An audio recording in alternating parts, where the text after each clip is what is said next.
Le jour de son mariage, la jeune femme découvre que la famille de son mari est bien étrange. Non seulement tous les membres de la famille affichent un sourire inquiétant, mais même les domestiques portent des costumes noirs. Le plus terrifiant, c'est qu'il y a dans un coin une tante qui ressemble à une sorcière, avec son maquillage et ses cheveux. Mais Marie, plongée dans le bonheur et la joie de son mariage, n'imagine pas un instant que cette journée marquera le début de son cauchemar. De retour dans leur chambre, les deux mariés étaient impatients d'en apprendre davantage l'un sur l'autre. Cependant, avant même de pouvoir commencer, ils furent interrompus par cette tante sinistre qui voulait inviter Marie à descendre pour participer à un rituel familial. Marie était complètement déconcertée. Après le départ de la tante, son mari, Tom, lui expliqua enfin, d'un ton sérieux, qu'il fallait jouer à un jeu avec tous les membres de la famille pour vraiment faire partie de la leur.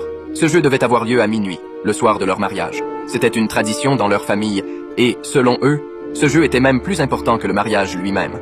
En voyant l'expression grave de son mari, Marie commença à ressentir un malaise, mais Tom ne donna pas plus d'explications. Marie, innocente, pensa qu'il s'agissait simplement d'un jeu de cartes, mais elle ne se doutait pas une seconde qu'elle s'apprêtait à participer à une terrifiante chasse à l'homme. Peu après, Marie arriva dans le grand hall, où le père de Tom expliqua l'origine de ce jeu. Apparemment, leurs ancêtres avaient fait fortune grâce aux cartes à jouer. L'arrière-grand-père de Tom était un simple marin lorsqu'un jour, en mer, il rencontra un homme nommé Carl, qui devint son bienfaiteur. Carl lui offrit un étrange coffret et lui donna une quantité innombrable d'or. Grâce à cela, les affaires de la famille prospérèrent de plus en plus. Mais Carl avait une condition.